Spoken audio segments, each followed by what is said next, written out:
It's a Sunday morning that sends shockwaves around the world. Japan attacks Pearl Harbor, slicing into the heart of America's western frontier. And it's just the beginning. With the U.S. fleet in shambles, the Japanese spread unchecked across the Pacific. From Pearl Harbor, Hawaii, United States Admiral Nimitz directs the grand strategy of attack. But almost immediately, a small band of men spring into action. Few are military. Most have little training. But on these incredibly remote islands, they come out of the jungles with an army of natives, ready to do battle with just their eyes, their ears, and their radios. JER to 10.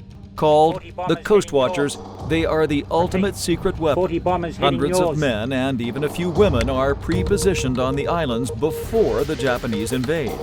Within weeks, they will come face to face with the enemy and provide the Allies with critical and almost instant intelligence. In 1942, the Japanese sweep down the Pacific Rim, taking country after country. Less than a month after Pearl Harbor, Hong Kong falls.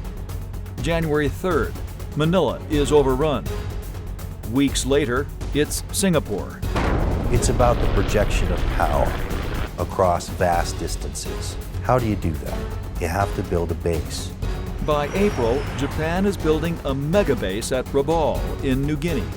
Surging south, they move into the Solomon Islands, within striking distance of Australia and New Zealand. Faster than anyone expected, the Coast Watchers must get to work, and the stakes could not be higher.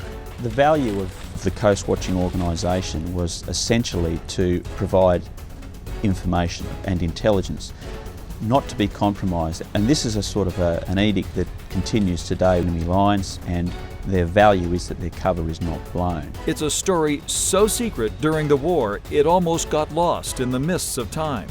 But now, it can be told. How their scratchy radio signals helped turn the tide of war. How their reports of enemy warplanes saved the American invasion fleet during the first ground battle of the Pacific. Admiral Halsey claimed that the Coast Watchers saved Guadalcanal, and Guadalcanal saved the Pacific. How they saved the life of John F. Kennedy after the future American president's PT boat was destroyed by the Japanese. And how the Allies used these heroes to hide the greatest secret of the war. They were very brave people who gave their lives in many cases and certainly endured great hardship. I think they're the bravest men in the world. Some of these blokes sitting up in these islands being chased from picket to post, I think they did a marvellous job. This is the story of the Coast Watchers of the South Pacific.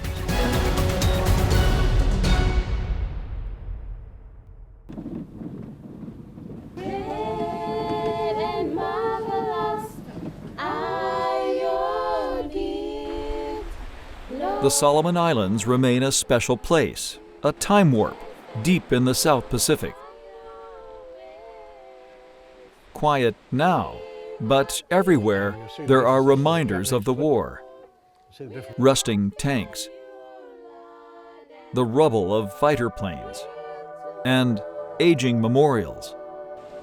In the distance, the blue waters hide the violence of Iron Bottom Sound, littered by the dozens of ships sunk in the battles that took so many lives. It's here one of the great battles in history was waged, and it began with the Coast Watchers.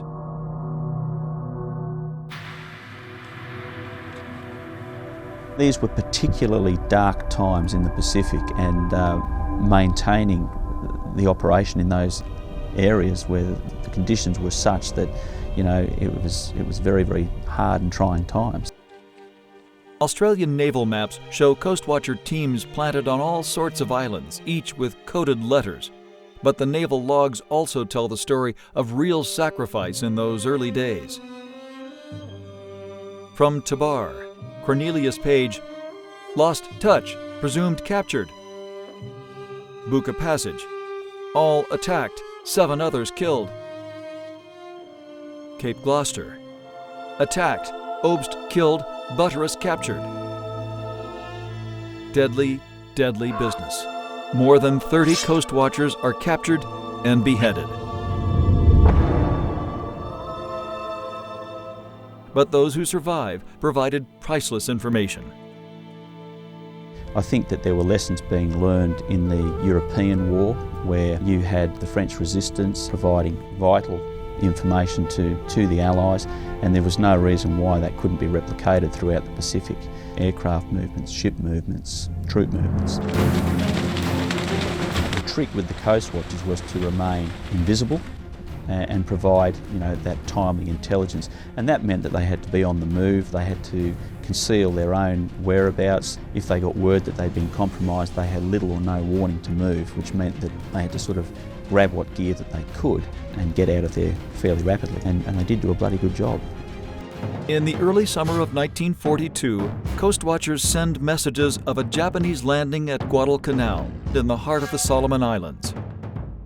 Most Europeans frantically fled the invaders, leaving behind a handful of Coast Watchers and thousands of terrified natives. Martin Clemens was the district officer on Guadalcanal, all that was left of the government on the islands. He was now forced to run this abandoned British colony. When I began conducting research into the Pacific and came to understand this magnificent character of Martin Clemens, I had to meet him, and was lucky enough to go down to Melbourne, Australia, and sit with Martin and talk about his war experiences and hear it from him straight. I went to Guadalcanal and took over the coast watching thing, which had started but hadn't really got going. Well, I had a watching spot, a very tall palm nut tree. We had a sentry on there all the time. Solomon Island had a very good sense of sound. He could detect a jet plane, and I think the range was about 15 miles. That's when you first heard an airplane. Clemens and his band of natives turned into a real nuisance for the Japanese forces. As the Japanese take island after island, Clemens and a handful of other Coast Watchers give the Allies their only intel on a fast-moving enemy. Clemens watches from ridgetops as Japanese engineers build an airstrip on a coconut plantation on the island of Guadalcanal, some 600 miles northeast of Australia. He quickly flashes word of the airstrip. The warning is relayed through Townsville, Australia, eventually reaching Washington. But would this dispatch from a lone Coast Watcher on a distant island be enough to change the whole direction of the war? And will the U.S. Marines get there in time to save this critical island?